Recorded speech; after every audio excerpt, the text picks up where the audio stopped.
Hi there, my name is Andrew. I'm with Design Point. I'd like to share with you a couple of tips and tricks to work with your vendor step files. Things that you've been given that are dumb solids that have a lot of content and detail to them, but you actually don't want to let that bog your larger assemblies down.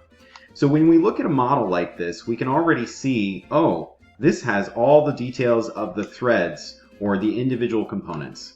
But if we even use a section view, we can actually look internally and see that there's a whole lot of things that are being processed but aren't even visible to the user. So we have the fully detailed fan blades, we've got the bearings here, all of that content we're going to be able to work with and pick and choose which items we actually need.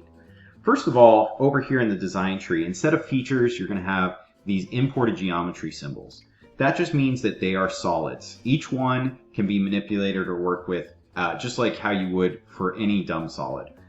If you have everything as part of one, so the bearings here, I might select these and add them to their own folder and then call this bearing 1.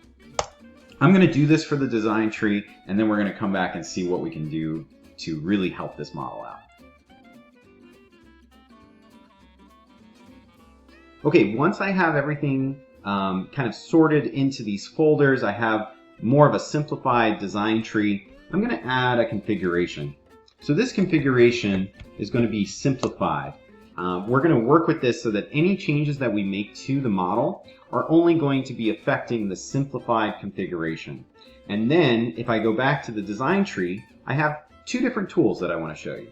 First of all, since we've collected all the hardware, I can actually suppress those items. Those items are no longer selectable. They are not going to be part of the model when you bring it into the larger assembly.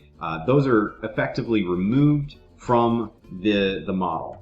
The other tool, however, is a little bit less drastic, and that would be simply to select the items in the solid bodies folder. And if you had a bearing such as this one that wasn't even able to be seen, you could simply hide it. Now, the difference between suppressing it and hiding it is that I could still use the bearing that has been hidden for mates, but I cannot use the hardware for mates. So that's a helpful thing to note. Both help reduce the load on the processor, but one is a little bit more drastic than the other. Okay, now that we have a simplified model, I'm going to show you a super secret technique to simplify this even further. So I'm actually going to create a new assembly file, and I'm going to actually put this part as the only component inside of this assembly file. Now remember, what we're looking at is we still have all this internal complexity, things that will never be seen, that we really don't need inside of the file.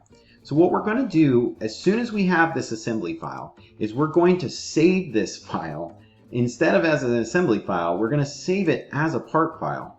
And why would we put a part file into an assembly and then immediately save it as a part file? Well, what we can actually do is we can save this as just the exterior faces only of the component. So we could have done all components, exterior faces, and we're going to use that for our benefit. So it's going to grab, it's not perfect, so you'll see a little bit in terms of any surfaces that didn't quite get selected.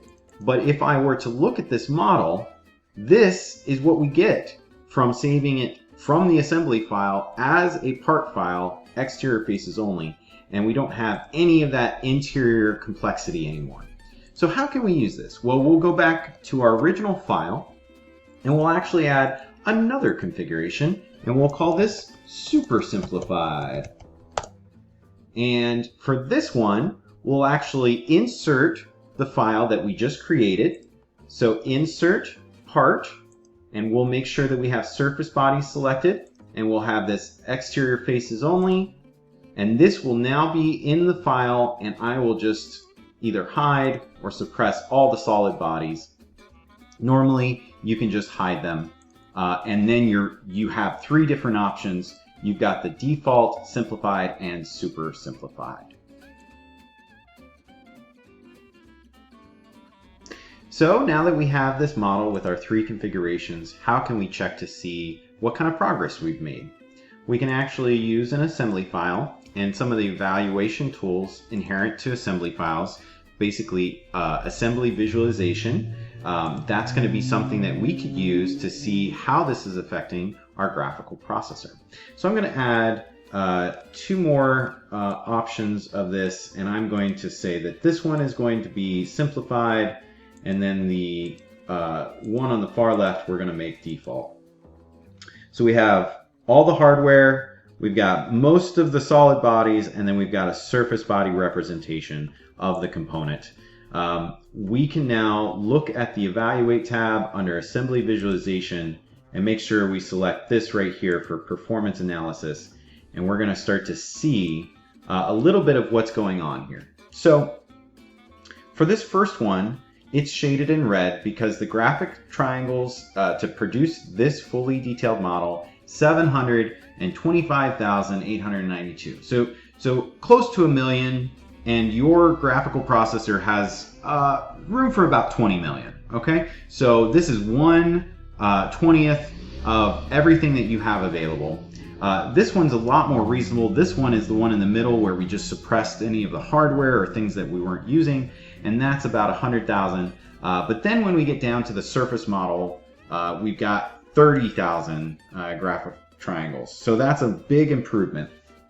The thing that's a little worrisome is the SolidWorks rebuild time. So the original model had 0.27 seconds, and then the simplified model has 0.08 seconds, and then the final model has 0.59 seconds. Half a second could add up if you have a large assembly. And where does this number come from? So instead of hiding some of the items, we could actually suppress them, and that would reduce the rebuild time.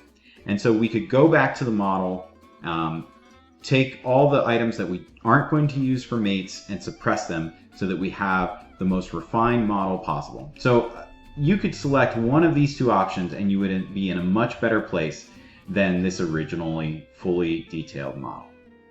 Either way you go though, I hope that one of these methods helps you simplify your designs and get the most out of SolidWorks. Again, this was Andrew with Design Point. Thanks for joining me, and remember that with Design Point, more is possible.